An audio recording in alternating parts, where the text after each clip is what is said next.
Chapter 64 Broken Rhythm Eckhart and Myne. Summary. Myne's heart has been broken, again, by Ferdinand. Thank goodness Eckhart is around to make things better. Or not. Eckhart. The party started winding down only after a few guests, glancing out the windows, noticed that the snow had started to fall again. Those who had come on high beast hastily made their way back home after bidding Elvira, and only Elvira, good night, since the other hostess was nowhere to be found. The people who had arrived in carriages, including the archducal family, also said their goodbyes. Sylvester was among the only ones who seemed to notice what Eckhart had realized much earlier. Lord Ferdinand was missing. He never changes, the Archduke said with an amused chuckle as he, his family, and all the retainers left by carriage. While Lord Sylvester might have only thought that Lord Ferdinand was simply being eccentric, Eckhart felt a stir of unease, and after consulting Eustace, they decided it would be best to send off an ordonnance to ask where he was. They were thus occupied when Eckhart's mother found him. "Where is Myne?" she said, brow furrowing in disapproval. "As hostess, she must bind the guests good night. She should have seen the Archduke off." "I don't know. She and Ferdinand were talking earlier," Eckhart said. Elvira's eyes widened. "They were? And you left them alone?" Eckhart rolled his eyes. "Mother," she exhaled, exasperated, before turning away. "Find her, now!" The first thing that came to his mind was that she might have retreated to the bookroom, but the room was dark and it was obvious that no one had been there all evening long. "Lord Ferdinand has returned home," Eustace said when he next saw the man. "Alone?" Eckhart asked. Eustace gave him an odd look. "No, with last femme." "I see." Eckhart's shoulders relaxed as he exhaled. "Well, I'm looking for Myne. I think she might be upstairs, so." "All right. Eustace said. In that case, I'm heading off as well. Good night." Eckhart nodded. "See you tomorrow." Eckhart made his way to the grand foyer, but just as he took the first step up, he saw Feline coming down the stairs. "Have you seen Myne anywhere?" She's in the blue room, Feline answered, and only then did Eckhart realize that the honey-haired lay attendant was carrying a book. He wanted to laugh at the thought that Myne, tired of socializing and playing hostess, had holed up upstairs with a book, and she had probably sent Feline to return it and fetch her some more. "She never changes," Eckhart thought with a smile. He thanked Feline and made his way up, 3 steps at a time. He found Myne in their room, just as he'd expected to find her. She had taken off her shoes, and while not actually laying on the couch, she was hugging one of the large cushions and was still in an upright position, and her feet were propped up, and she was leaning against the backrest. Her cheeks were flushed, her eyes were closed, and one would have thought that she was asleep, except for the fact that Veritas was reading aloud to her, and she often sat in that same position whenever he read aloud to her as well. He tiptoed over to her so the sound of his steps wouldn't disturb her, and sat on the other end of the couch. Her eyes sprang open, and for a moment she looked startled. "Eckhart." "Finally found you," he said, scooting closer to her so that her small stockinged feet were resting on his lap. He began to massage them. She moaned softly, closing her eyes once more and leaning back on the armrest. "That feels so good. Thank you." Eckhart nodded. His mother had wanted him to fetch Myne so she could bid their guests farewell and see this party to the very end. But seeing how exhausted she looked, Eckhart did not have the heart to make Myne return downstairs. He knew very well his mother could handle it. As to the cleanup, the attendants had it well in hand. And so, he continued his ministrations while Veritas kept reading until the chapter was done. You look exhausted. Do you want me to carry you to bed? Myne opened her eyes. They looked feverish, and now that he really looked at her, she looked flushed. Did you drink too much? She groaned. Maybe? I don't know. But I don't want to go to sleep yet.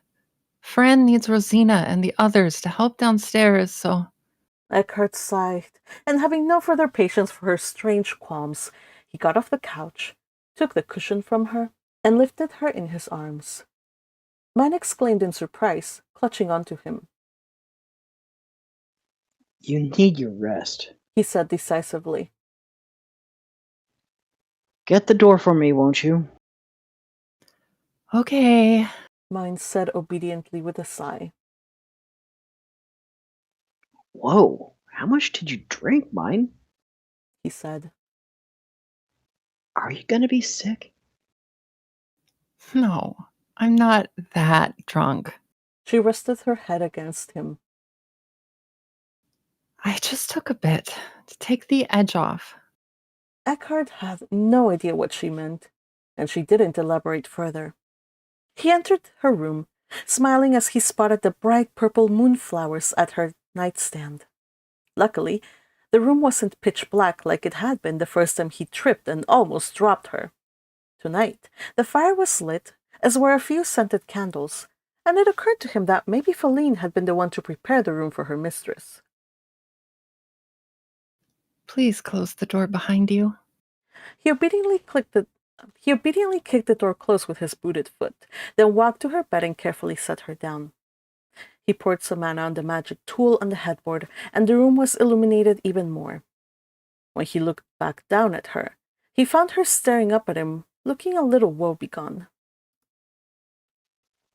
At least let me call Feline to come tend you. He said gently. No, don't. She grabbed onto him.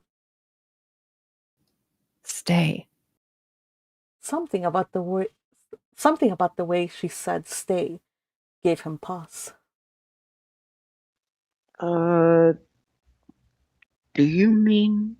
He asked haltingly, feeling hope dawn in his heart. Did she truly want him in that way? Myne smiled. She looked a little tired, but she met his eyes as she nodded in confirmation. Eckhart inhaled sharply, and much like it did before a match, his body became more alert. His blood began racing hotly through his veins. He didn't have time to wonder why she wished to greet winter that particular night, especially as she looked so obviously tired, because the moment she pulled on his shirt and kissed him, all thoughts except one flew out of his head. Thank the seven that he'd had the presence of mind to carry with him his synchronizing potion. Myne. Oh my. Lying in her bed, enveloped by Eckhart's familiar warm presence, Myne wondered how she would be able to continue with what she had herself initiated. Sure, she had memories of another world and another life where it was openly acknowledged and even depicted in movies, books, and other media. However, even while living in that modern society, she had never even come close to having actual real-life experience. She truly regretted that now. Her first kiss with Eckhart had taught her that one thing was what the book said. Actually experiencing it was a different matter altogether. That was why she clung on to Frida's advice, even if it had been vague and less than a little helpful. Her friend had been hesitant to talk about nighttime affections, but at one point she'd mentioned something she'd called rhythm. Myne. Myne wrenched her wandering thoughts back to the present at the sound of Eckhart's voice. Her dark lord was kissing her, but the languorous yet insistent way that Eckhart was raining soft, Vise-flavored kisses on her lips made her feel a bit more restless than usual, and made it difficult, oh, so very difficult, to keep her hands to herself as she always did whenever they kissed, for fear that she'd unconsciously mix her manner with his. But that was the whole point, wasn't it? After all, having her Dark Lord cover her with his cape and sharing nighttime affections with him was the only way Myne knew to purge Ferdinand from her mind, her thoughts, and even her dreams. Or at least it would be the first step in truly moving on from him. But in order to do this, she first had to figure out how to go about it. What did the rhythm mean anyway? If it was the strumming of her heartbeat or the inhale-exhale of her breathing, then it could only be described as a stuttering, erratic mess, and it certainly didn't match Eckhart's. In fact, he didn't even seem particularly bothered. Was it because of the two he was the more experienced one? Focus. Once again, Myne had to force herself to be present and in the moment. The temptation to let her thoughts wander was too great.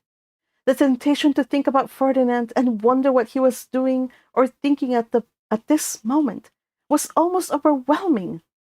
But soon Eckhart made it close to impossible to think of anything but him and the way he touched her. So beautiful. He purred between kisses, bracing his fingertips up and down her arm. The repetitive movement once again reminded her that she was supposed to be searching for and following his rhythm, but really, how could she think of rhythms when the way he touched her made her feel beautiful and desired, and almost made her believe that she didn't actually need to do anything else except let go? But how could it be as effortless as just letting him take charge? Mm, She whined. hurry. Shh. Eckhart said, chuckling softly. We have all night. And it strikes me that I need to make sure that your first time is special. Myne flinched at the words. A flower shared by the god of darkness's kin. Wasn't that what she was, according to Ferdinand? Wasn't she a concubine, the kind of woman who must never put sentimental value on the act? Myne inhaled shakily, feeling. Sorry. Myne inhaled shakily. Eckhart's words had struck home, and not in a good way. They only reminded her that try as she might to pretend, and sweet as he might be to her, the cold reality was that she was only a concubine. Sharing this time with a man she did not love should not and ought not be special. It was just a transaction. She had willingly signed the contract and given herself to another man who was not Ferdinand in exchange for material goods and his protection. That was it. That would always be the way it was between them, because she would always love Ferdinand, and as much as she was fond of Eckhart, he was not the man she loved. She closed her eyes and wished that they didn't have to do it with the lights on. They would be looking at each other while they did it, and there would be no way to hide from Eckhart and from herself that his patient gentleness, his attentiveness, and his determination to make tonight special for her would only make the pain of her bruised and bleeding heart more acute. What she wanted was for Eckhart to claim her irrevocably, not to make love to her. The goal had been for him to help her move on. She wanted for him to extinguish once and for all that flame of hope that still burned within her, and drive it in her mind that she was his and not Ferdinand's, never Ferdinand's. And she wanted him to make it as quickly, perfunctory, and impersonal as possible. Yet the way Eckhart was drawing it all out was anything but impersonal, and he was so sweet that she couldn't stand it. Myne grabbed handfuls of pillows to keep calm, silently willing him to move things along before she lost her nerve. If only he could dim the lights. Eckhart pulled back.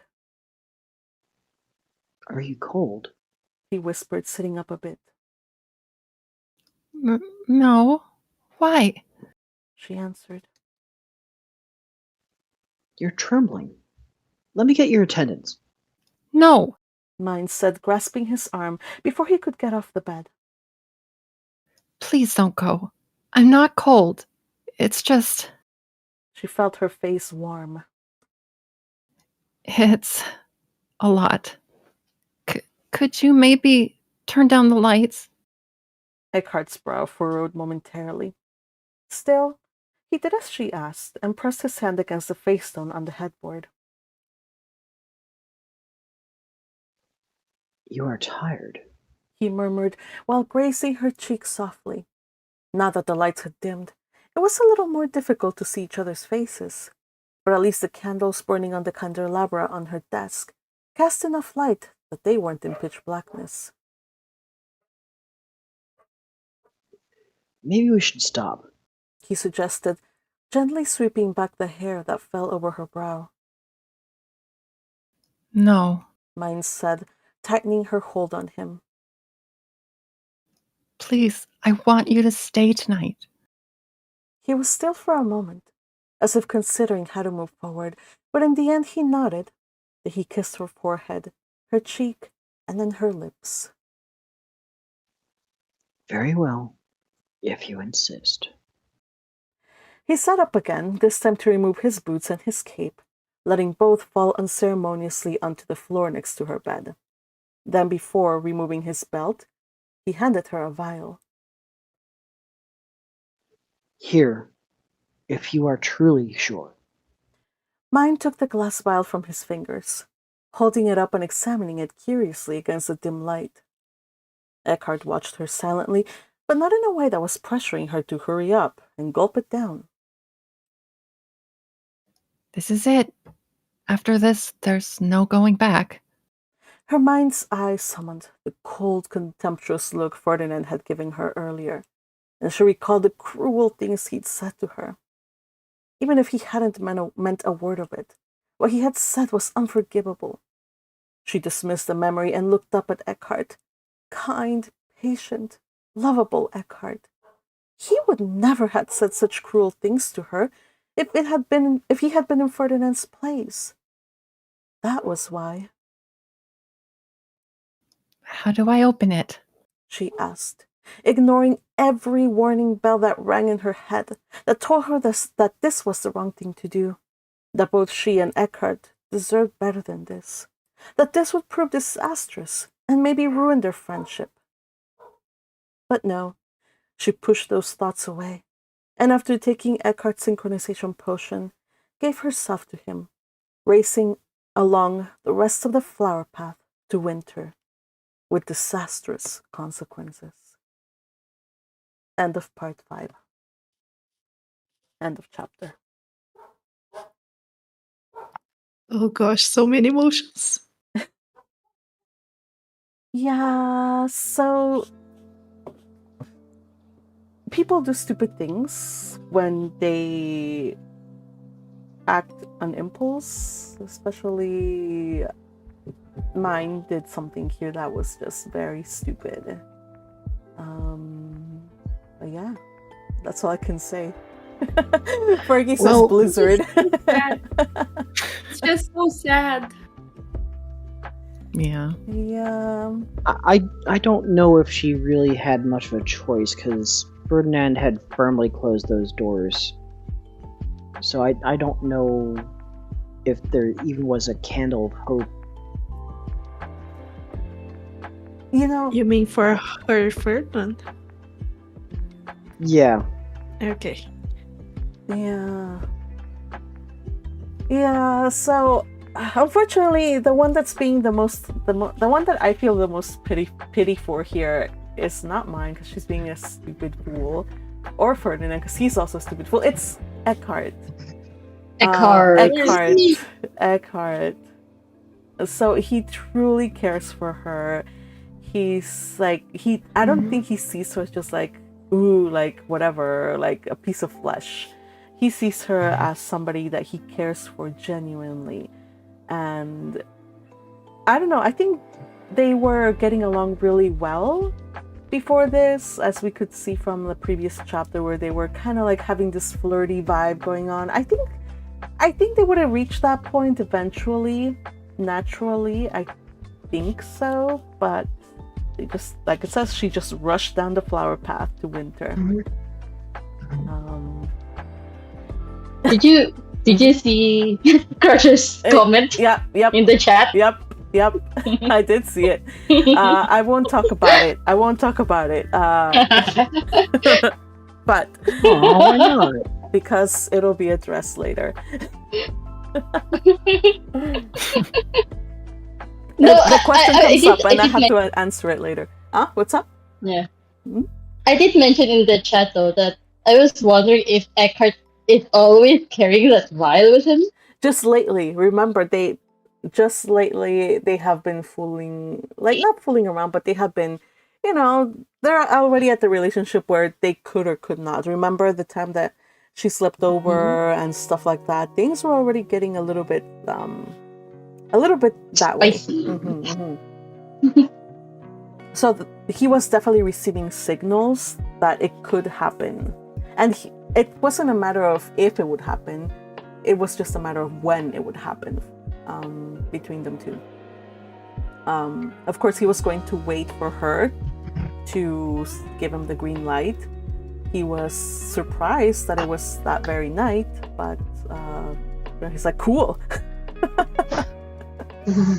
Probably he should have thought about it a little bit more.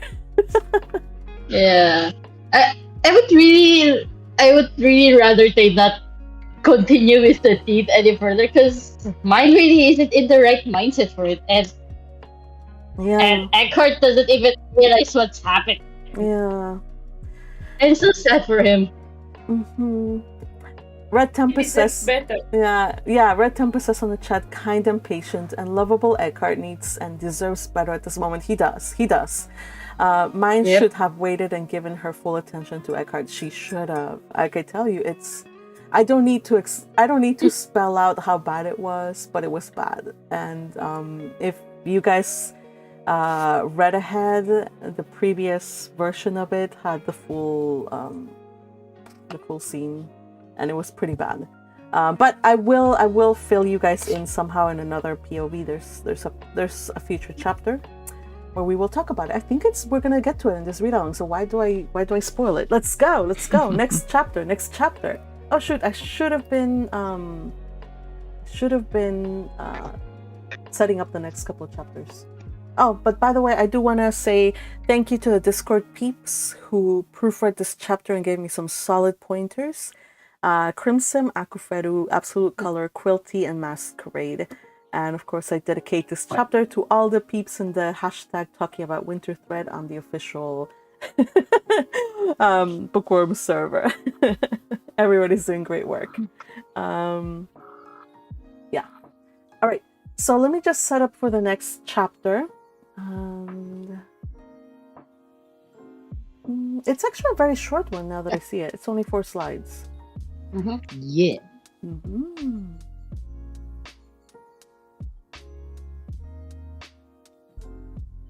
If you guys want to have a laugh or two, or once we're done, I guess, with this, you should go and read the comments on that people left on this chapter.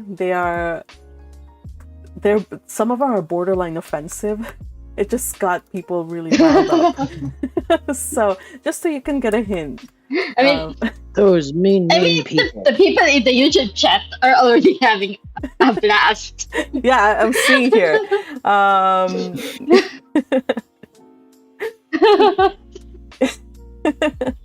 know. We need just... we have Hirami is having a meltdown here. What's up? I just didn't want to point out. I half wanted to point out some of the chat messages, but I also didn't because I'm pretty sure you would not want them. So YouTube does have a function where I can moderate some comments when they're kind of questionable. So, I mean, just put him in there and I'll approve of them or whatever. Or block them. All right, everybody, let's go. The next chapter. Believe it or not, though, the next chapter does not relate to Eckhart and Myne, because remember, since it was the end of part 5, usually at the end of every part I have an interlude. So it's time for our interlude, and this is a POV of somebody who right now we're all angry at, but we need to kind of understand what's going on in his head. So the next chapter is chapter 65, and it is an interlude, and it is Ferdinand. So are we ready? Let's do this. Oh, come on, Crusher. Interlude. No. Okay. Chapter 65, Interlude. What happened with Ferdinand after the feast, and his plans for his future in the sovereignty. Earlier, during the night of Shutsaria. After collapsing on the ground in Myne's gazebo, Ferdinand lay unconscious for long moments, clutching his chest and laboring to breathe. He suffered all alone. Even the bright purple moon had hidden herself from view, leaving him in almost total darkness before snow began to fall again. Meanwhile, he dreamed, and in his dream he was in the middle of a forest, fighting against hordes of red-eyed fey beasts, vicious, dangerous, sharp-toothed, with razor-sharp claws that gleamed in the purple moonlight. Where am I? What is going on?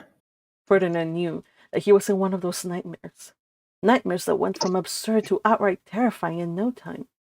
In this one, he was merely fighting off waves upon waves of fey beasts who were rushing toward him, growling menacingly. Ferdinand didn't understand why they were all rushing toward him, and he didn't understand the purpose of slaughtering so many hundreds of small and medium-sized fey beasts, until he glanced behind him and saw a gleaming ruel tree. It stood tall, so tall that its leafless metallic branches ensnared the moon and stars above, and from it, not just dozens, but hundreds or even thousands of flowers bloomed, catching the purple moonlight and releasing a powerful, sweet aroma. The sight of such beauty reminded him of Myne in her white and purple dress, and perhaps it was because of that his determination to protect the tree at all costs grew exponentially. There was no way he'd let the fey beasts get near it, even if he exhausted his entire stock of rejuvenation potions in the process. He'd not allow it. It felt like an eternity, but at last a shower of petals rained on him, exposing the ruels within them, which appeared to ripen in an instant. But before he could even think of flying up to pick one, he heard an ear-splitting growl that shook the ground under his feet and caused all the small fey beasts to scatter in all directions, just as a giant monster, a goldsay, appeared, rushing at him, its terrible jaws opened wide as if prepared to swallow him. Ferdinand stood his ground, but not before he heard a familiar voice above him. Ferdinand! Ferdinand! Myne? He said, surprised, but when he glanced up, he saw that it wasn't her at all. No, not Myne.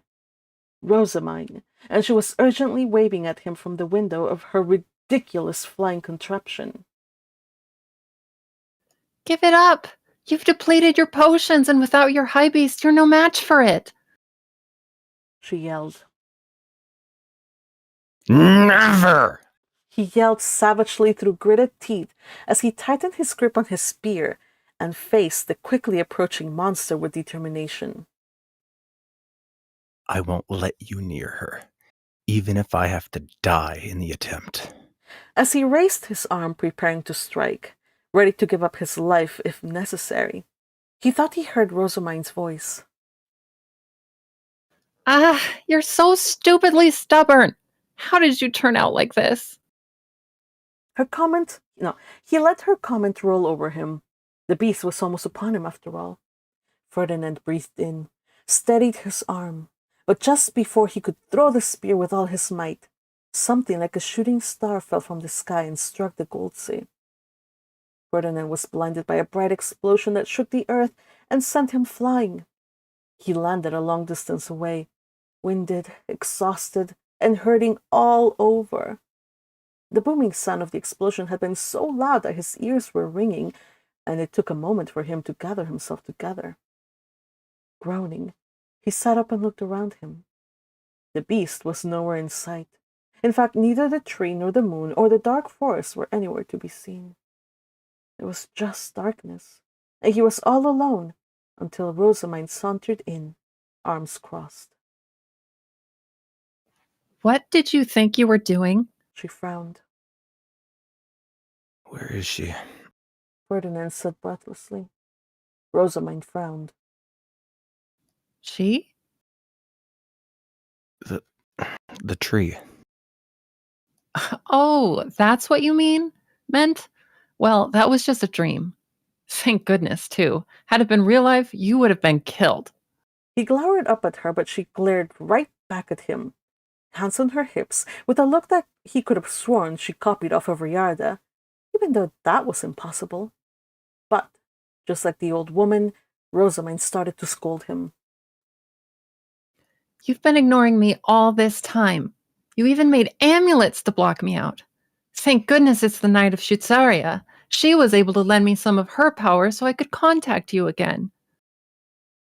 I don't need someone like you driving me insane, making my life even more difficult than it already is. Well, I'm only trying to save you, but you're making that awfully hard to do. You block me out, and I can't reach my counterpart either for some reason. What was I to do? Leave well enough alone? Ferdinand replied sarcastically as he rose to his feet. He turned his back on her, scanning his surroundings as she continued ranting. I can't trust you with anything. I come back to find you're quarreling and antagonizing her. Do you have any idea? He whirled around, glaring at her. The fact that she had been overhearing that disastrous conversation made him sick and ashamed, furious too. Whoever she claimed to be, she had no right. However, she didn't wither under his angry stare. Go back in there and apologize this instant before she does something stupid. Please. No. I've told you before, you and those gods you claim to serve may try to meddle in my life and turn it into shambles.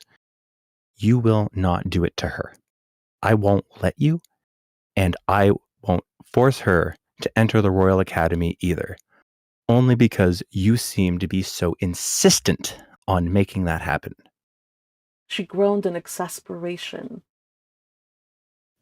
But if she doesn't, there's no way I will be able to finish what I came here to do. Ferdinand, I can barely sense her, and I've stopped being able to contact her through dreams. Good. If only I were so lucky.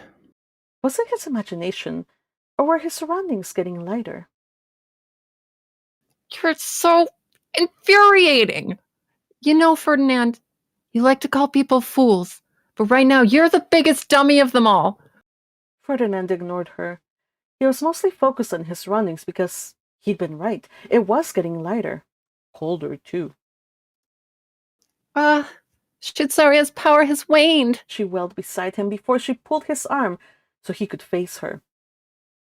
Ferdinand, please trust me. You and my counterpart need to head to the Royal Academy as soon as possible so I can fix the threads of this weave. Otherwise...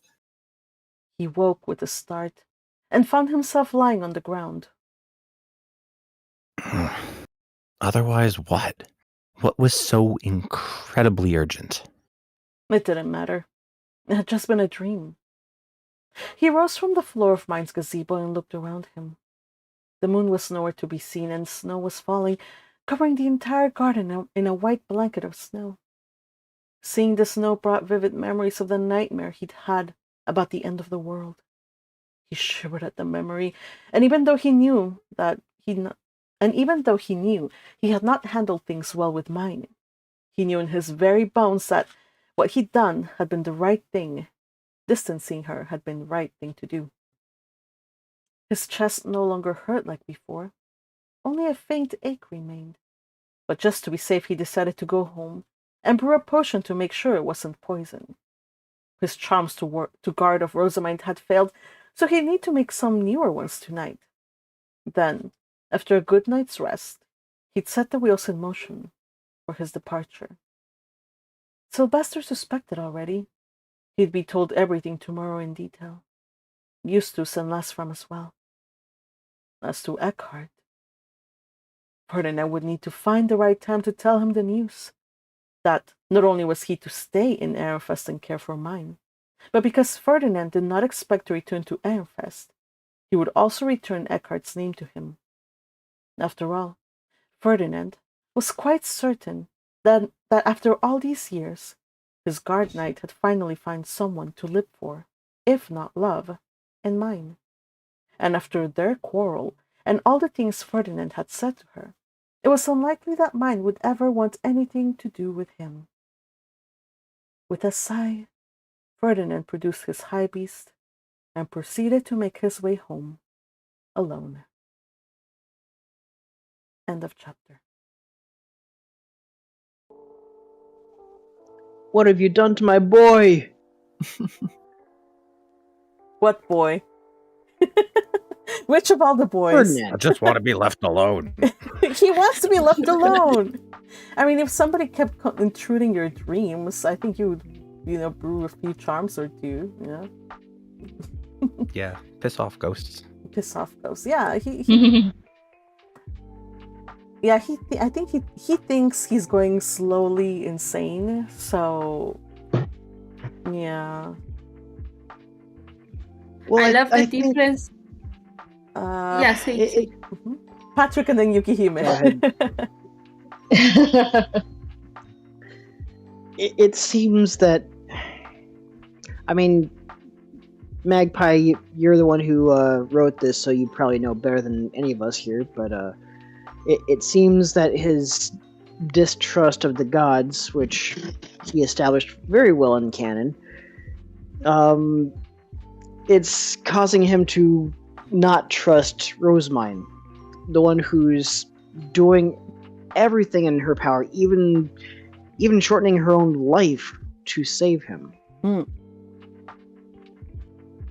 Yes, he knows that they are kind of like arbitrary. He understands how they work. Like even before the whole fiasco with Rosamund, he already knew that they think differently than humans. So their goals are not exactly beneficial to humans, he would say. And mostly because he has one loyalty, or what to say, his loyalty is for Ehrenfest, nobody else. So anything that would put that threaten his loyalty would be considered like an enemy or something to put in to be suspicious of. So as far as he's concerned, he's the default is he's not going to trust anybody, be it the messenger. Because he thinks that it's part of being deluded and crazy. What's up with these dreams? It's, as far as he knows, it's just a dream. He doesn't know who this person is. So I do wonder though if those charms are similar to the ones he made for Rosamund to block off Mistress Aura. Maybe. Why not? I figured he could do that. Just charms to ward off any dreams while you sleep. But you just ward off Schlaftraum, and no wonder his sleep is terrible. Worse than even in canon. Yeah, he has to take potions. I mean, I wouldn't be surprised if he's downing himself with those sleeping, nightmare-inducing sleeping potions each night. Yeah, he's not taking care of himself. Let's just say that. One thing that I really enjoy in this is just that Rosamund was there at his worst. Like, he's like, what is wrong with you? Why are you treating my counterpart like that? How can you be so bad? And also, it was fun that while mine is, I feel like a little more meek. And maybe not as strong-willed, Yes. at least in this situation. Yes. Okay, but while Rosamund is just like standing up there, like, I'm not looking away. You can just be as mean as you want. I'm meaner. Yeah, remember that Rosamund knows how Riarda treated Ferdinand. So she took a cue from that woman. That's why, like, Ferdinand was like, she kind of reminds me of Riarda, but that's impossible. There's no way, because she never met Riarda. But yeah, Myne was never, while they were friends to some extent in the temple, she was never at the same level. Like, there was no, like, equality. Like, she never treated him as an equal, and he never treated her as an equal. So She never realized that she was in love with him. Yeah, she didn't. They were just very, very close friends, and then by the time she realized her feelings, it was already, like, too late, kinda. And, you know, those habits of, like, always deferring to him, he's always the higher authority, her boss. Like, also remember that in canon, Myne was his boss all the time. Like that's a funny little thing here. Like, when they were in the temple, she was his boss. When they went to Alexandria, she's still his boss, kind of deal. So it's kind of counterbalances their dynamic. And it is also further cemented in the canon story, when Ferdinand suddenly expressed a desire to taste her dish, and then Mai just gave him leftovers. and then Ferdinand just said, "Oh, it's okay. This is your leftover to me. I'm my boss. And you are superior to me. You are the high bishop." Yes. Those details that you don't catch until your second reread. Thank you for reminding us of that. So one of the things that I had to make sure when I write Rosamund chapters is change the way she expresses herself. The openness that she has with Ferdinand is different, totally different than the dynamic that Myne has with Ferdinand. Like, if we go back to every time that they fight, it's always Ferdinand saying these things, and she just has to, like, kind of a little bit more meekly take it. And it's sad, and that's one of the reasons why it's really hard for this Fermai ship to set sail in the way that it did in canon, because a lot of things had to line up in canon for it to work really well.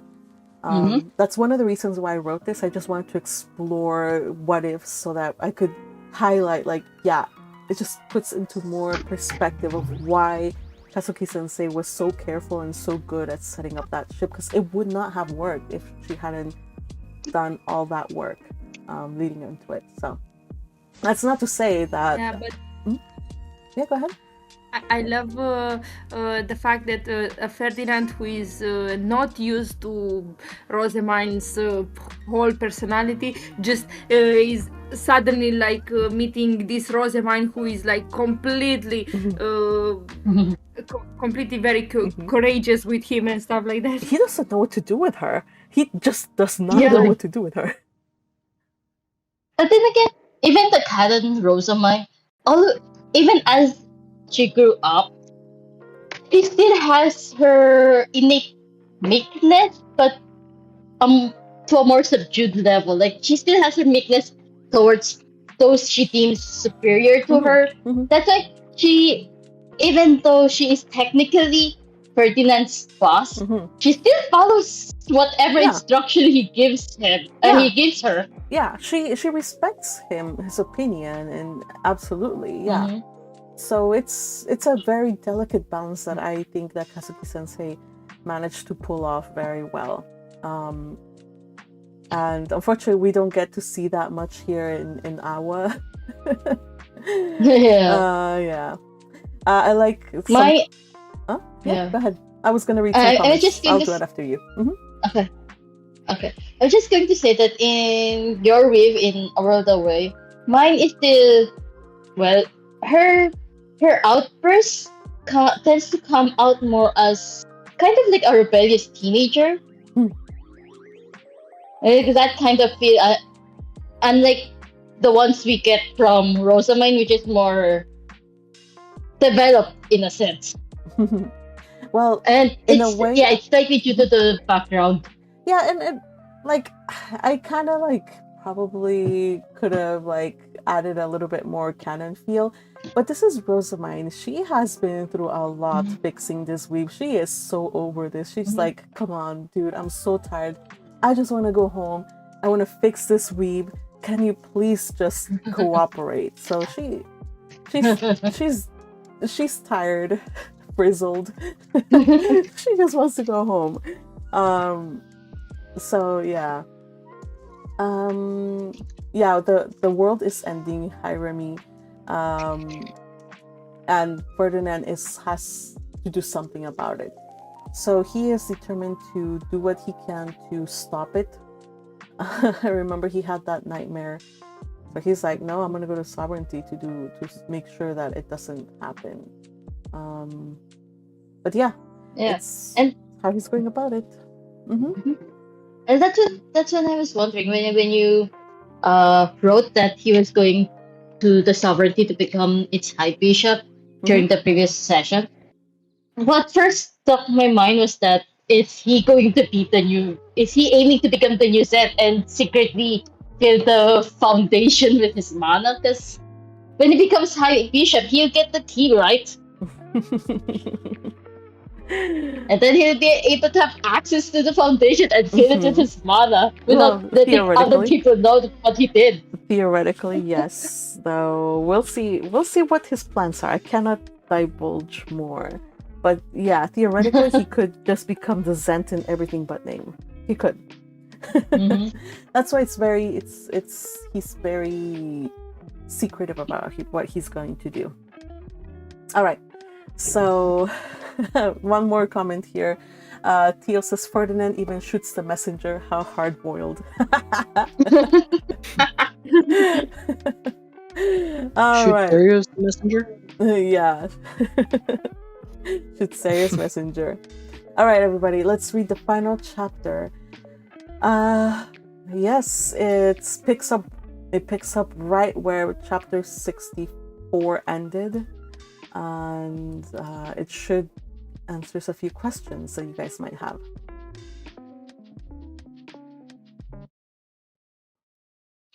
Chapter 66, Part 6, Myne, an Eckhart POV.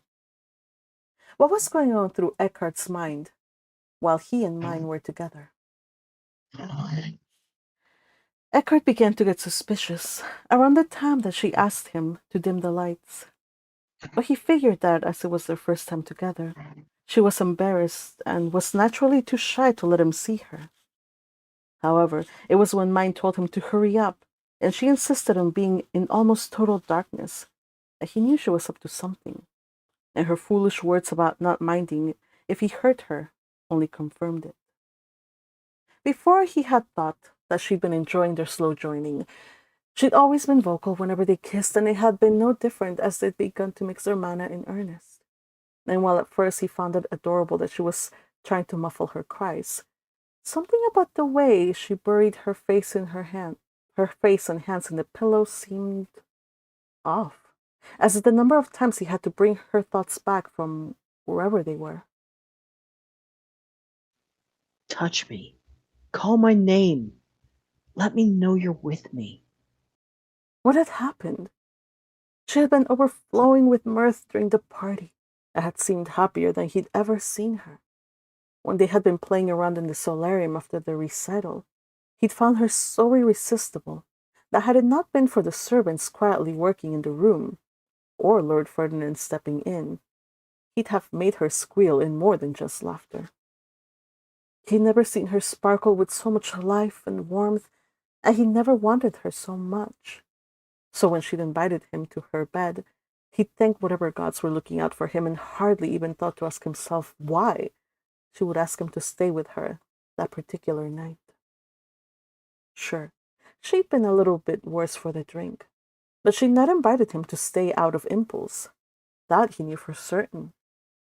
He'd made damned sure at every step of the way that he never once took things past the point where she might not feel comfortable. Every time he'd asked, she told him to continue. She'd not only given verbal consent, but her body, melting under his touch, had trembled and done the speaking when they went past the point where words failed them both. She'd been beautiful. Myne, dressed in her regal-like finery, was always breathtaking, but flushed and panting under him with her hair and dress in total disarray, her lips swollen with his kisses, and her golden eyes looking into his. That sight had been glorious, and he'd wanted to take her immediately, without care or consideration. But that would have made him the worst kind of villain, so he'd done everything to take it slow. It hadn't been easy, but it had been the right thing to do. Or at least that's what he thought until she'd begun to cry. She tried to hide it from him, but he saw the tears in her eyes and her white-knuckled desperation to bury her sobs in the pillow.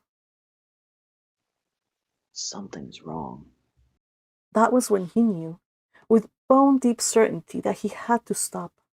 There was no way he was going to greet winter with Myne when she was in such a state. He would have thought that she was scared, except she'd met his eyes resolutely and urged him to continue. There was no fear in them at all, only determination. In fact, in all the days and weeks that had slowly made their way down the flower path to winter, she never once displayed fear or uncertainty, only shyness. But that always went away when they began kissing in earnest. What's going on? Why can't you tell me? He wanted to ask. He should have asked. But when she insisted once more that he turn off the lights, he happened to glance to the side table and saw the glowing, radiant moonflowers, and the memory of the day he and Myne had opened up to each other under the light of the moonflower tree came crashing into his mind. A cool hand at his cheek, golden eyes full of affection, as the girl with the midnight hair looked up at him with a small smile. There might never be a time when I don't love Ferdinand, even if it's just a little bit. Is that something you think you can accept? Lord Ferdinand and Myne had vanished during the party.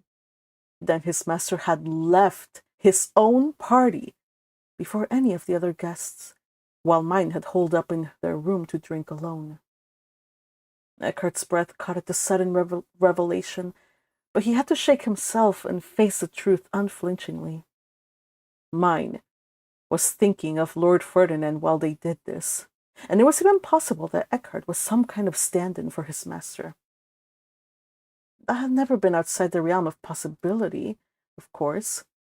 From the moment she'd confessed her feelings for Lord Ferdinand under the light of the moonflowers, he'd known that he would likely live out his life next to a woman who might never love him. And that had been fine, because his heart was also another's. Heidmarie. His beautiful dead love, whom he'd mourned for the better part of a decade. How could he do this? Suddenly Eckhart couldn't do it. He couldn't. He'd never once touched a woman since his wife and child had gone up the towering staircase, yet he had come to care for Myne so much that he had made his peace with the fact that when she was ready, he'd cover her with his cape and dye her in his colors. He'd even come to accept that what he thought had been he'd even come to accept what he thought was the inevitable, that he should take her not as his water goddess, but as his goddess of light, taking the place that had until now only belonged to Heidmarie. But now his resolve to take Myne as his water goddess in every sense of the word felt so wrong and twisted. It was as if there was an invisible third party in the bed, and the thought made him sick. Could it be possible for a man to feel like he was being taken advantage of? Surely not. He really did try, but as the long minutes stretched on in the darkness, as their mana mingled and the room became filled with their sounds and scent, she never once said his name.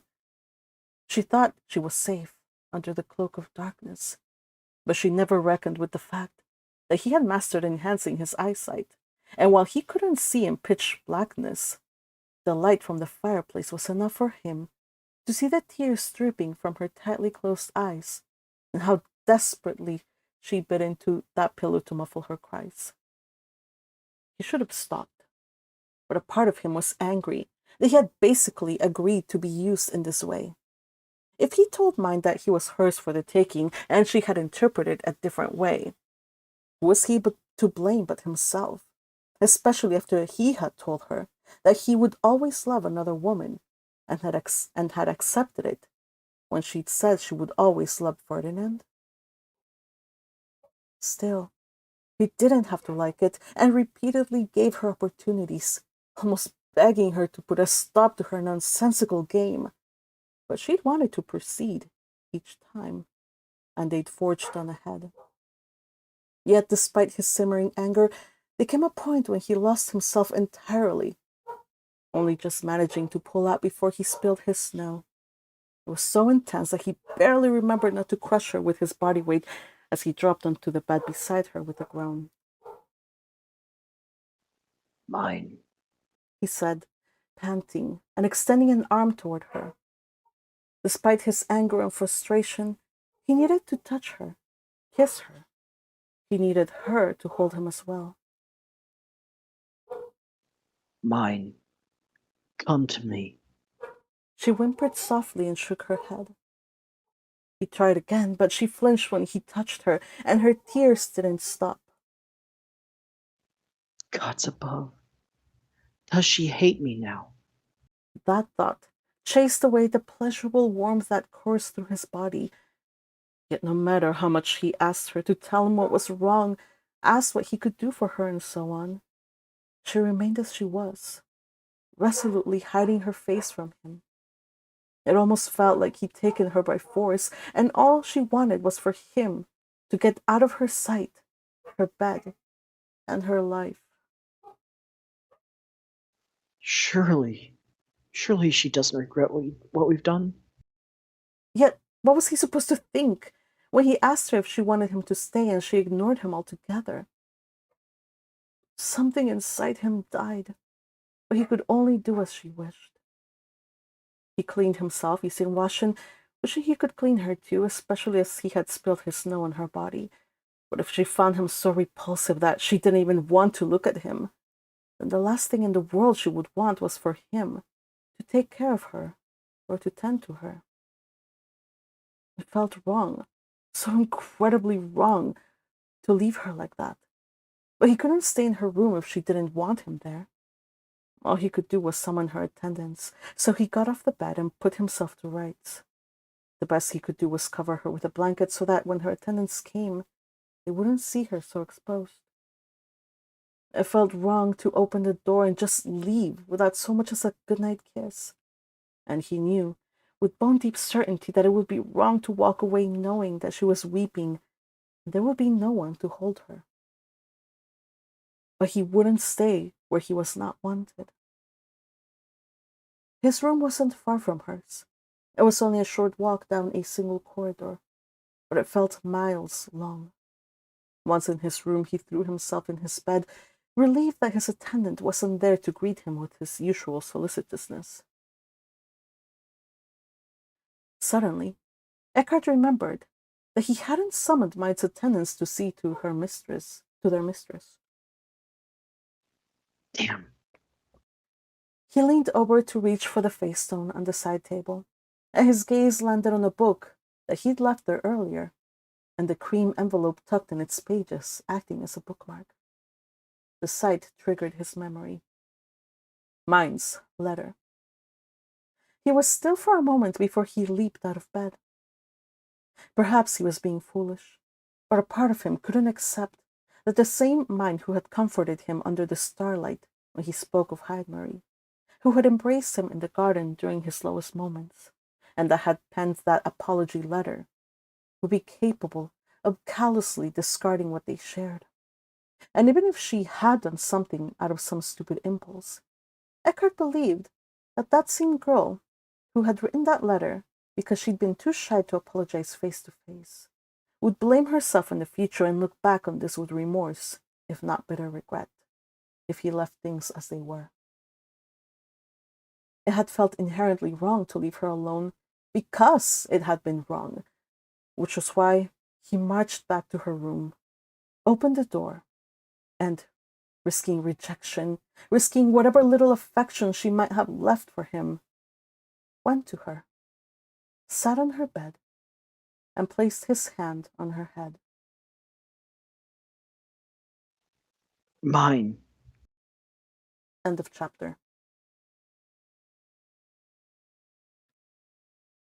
Thanks to Discord peeps, especially Absolute Color and Crimson, for beta reading and editing this chapter.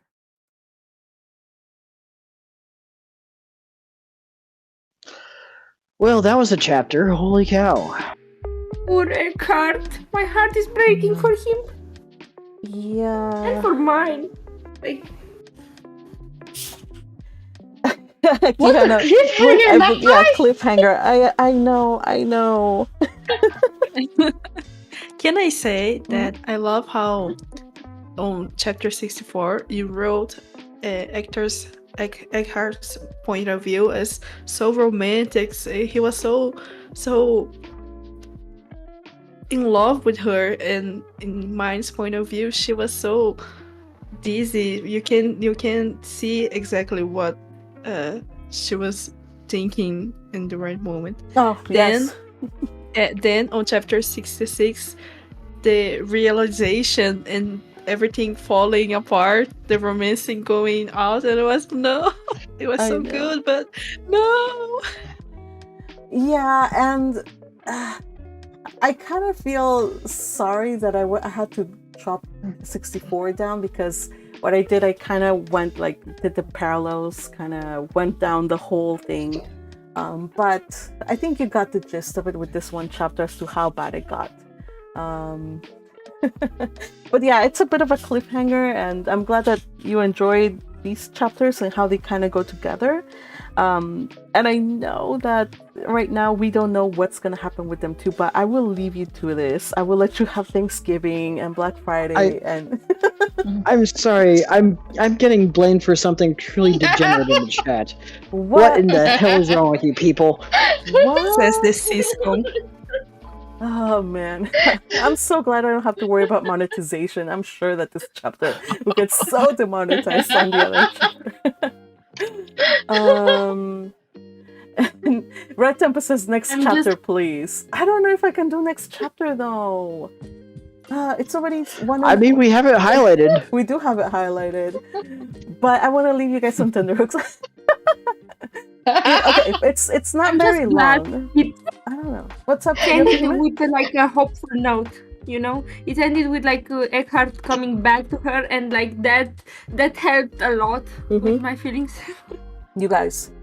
So you know how 64 was like, it was everything, like there was no fade to black. Dude, like people were so angry, and especially everybody was so angry at Myne, how she treated Eckhart, rightly so.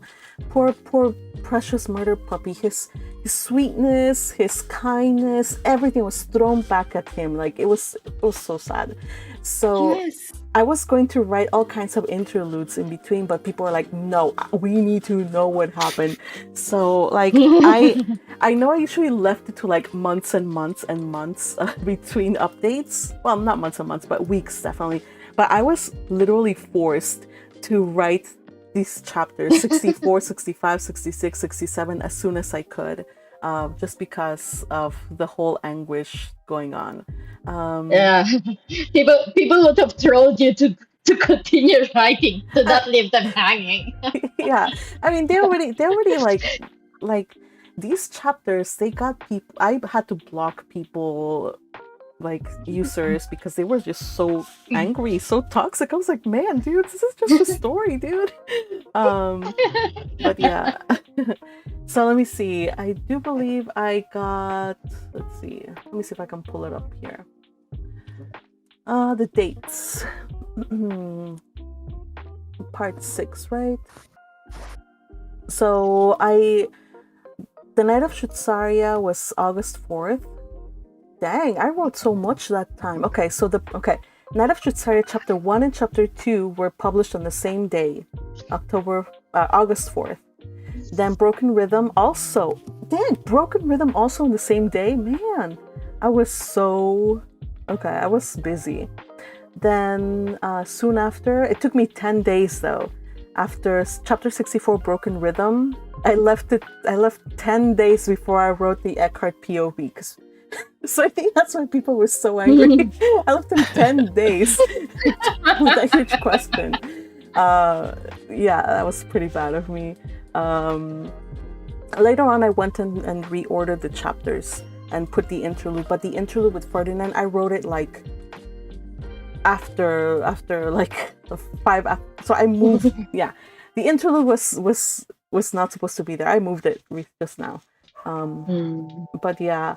So the next chapters we're going to do, I think we're going to stop here because it's late. We're going to do 67. Yeah, I know. It'll be good. It'll be good. It'll be okay. People survived 10 days, okay, before they got the Eckhart POV.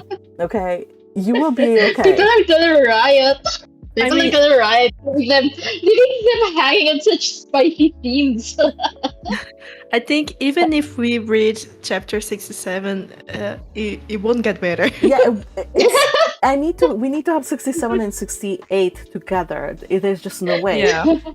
And then afterwards, if you want to go and read 69, which we won't read on the live, but afterwards you can go and read 69 if you want. But 67 and But I 68 would love to read that here. They just find such a thing to be 69. Is there some spicy stuff on 69? Yeah, the number was kind of cute. It was not planned, but when I realized, I was like, okay, cool, we'll go with that. It was not planned. No, it wasn't planned. Yeah, sure, It was not planned. So yeah, but I mean, aside from that, we do have stuff going on here. Okay, you guys, Ferdinand is planning on leaving Eckhart behind. What do you guys think? How do you think Eckhart will take that? I bet Eckhart is gonna fight tooth and nail against it. But I thought he cared for Myne. Yeah, but is it in his like very DNA to have Ferdinand as priority number 1 over anyone else? Yeah. But think about it. Ferdinand doesn't know what just went on between these two and how they've fallen out. So I don't know. I think he's got an inkling. That adds. I think he's got an inkling that something happened. Maybe.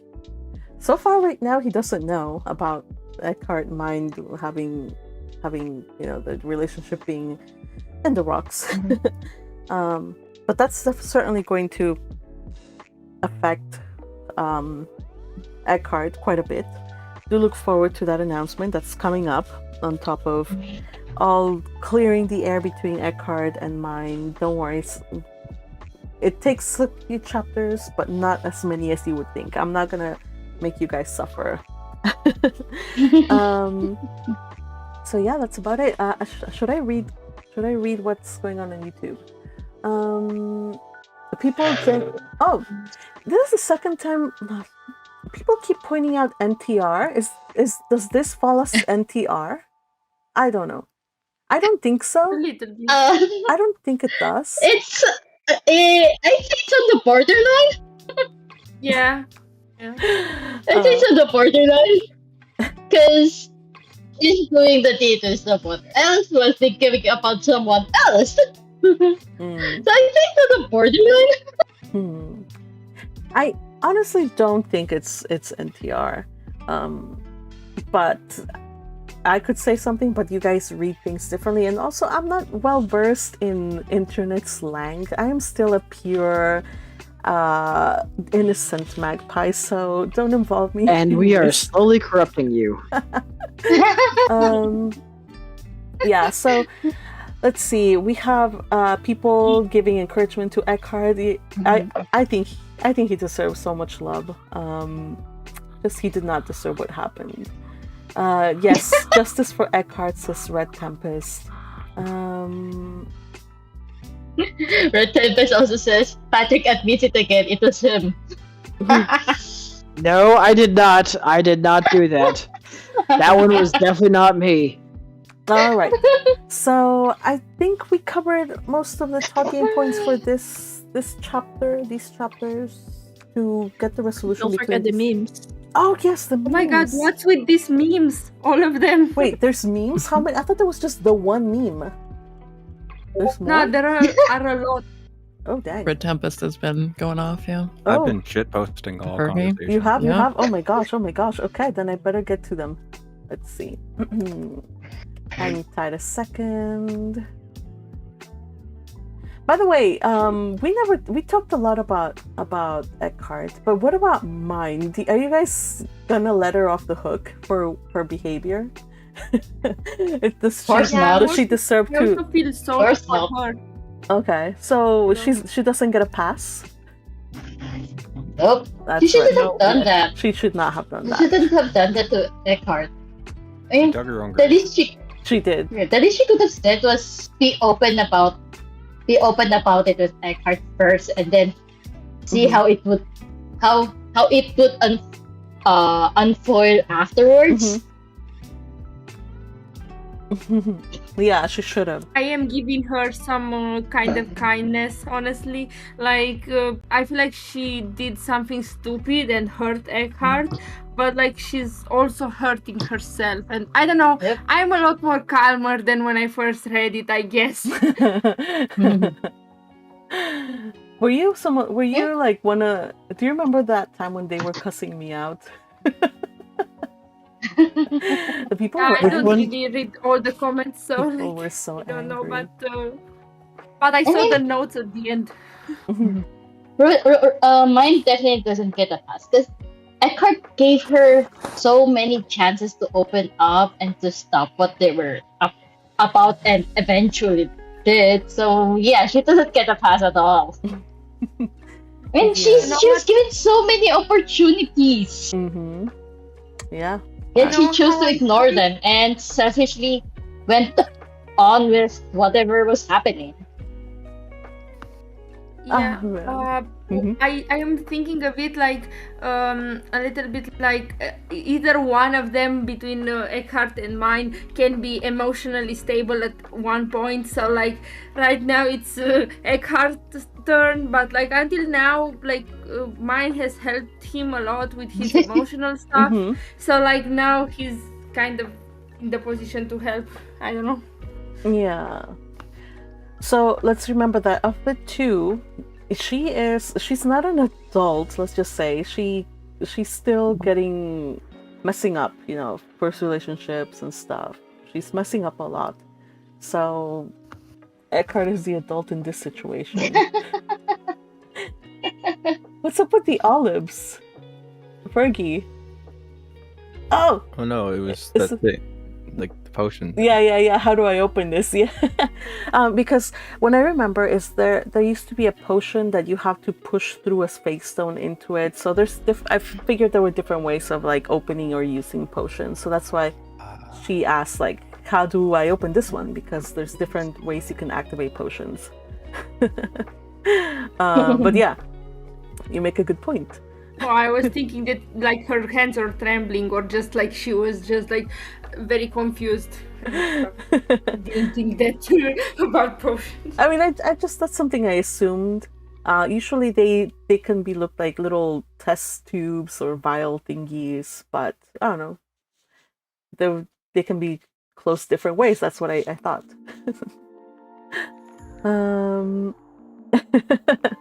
Readers, yes. Forget about Ferdinand and respect Eckhart. That's right.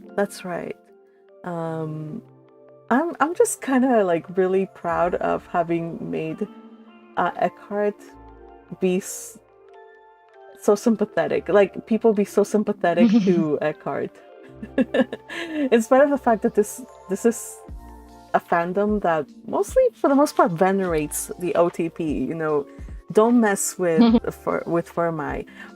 In the fanfic video, I wanted to go off on a tangent. Like people can be downright mean and unreasonable when there's a fanfic that does not have Fermai, but I didn't because that would be like maybe that's a me problem. But I don't know, because Fermai is so good, right?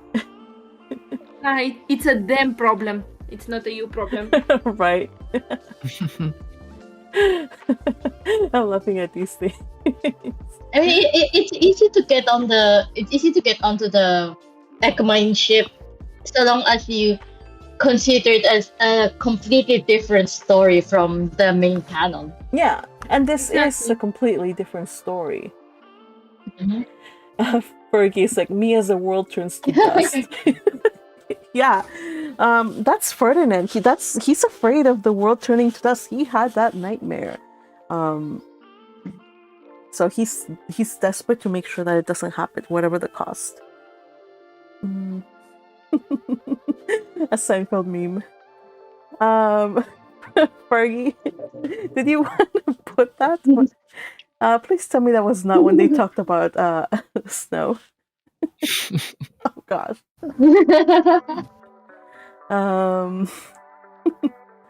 Oh boy, winter is on the voice chat. We have winter, all kind of winter. Oh no! When she says she's ready. Oh. Oh my god. You guys. Oh, Red Tempest is pointing out chapter 16. You guys. The 69, that the numbering was not intentional. It just kind of like the chapter before. I was like, hey, wait a second. But it was not intentional. It was not. But it's still funny how Happy it turned out. accident. All right, and of course we have the one where Ferdinand sunk the Fermai ship himself. Yes, he did. This is from the last read. Thanks for that amazing meme. I shared it in the other Discord. I have a thread on the other Discord, like where we talk about A World Away every time I post. That's where I get my beta readers to read. So I shared this with them. They really enjoyed this meme. Yeah. Here's another one from Little Purple Butterfly. Oh, she has joined the mischief. Great. Wait, wasn't she already part of the mischief? Yeah, I know. But right now she had this is the first meme that she joined, that she put for tonight. Let's see. What is sin, my children? Oh my gosh, stop it. Stop that desecration. No, do not. All right. So beautiful memes. Thank you for the memes. They were great. This is where we end because it's a little late now, but just want to say I had a lot of fun reading today.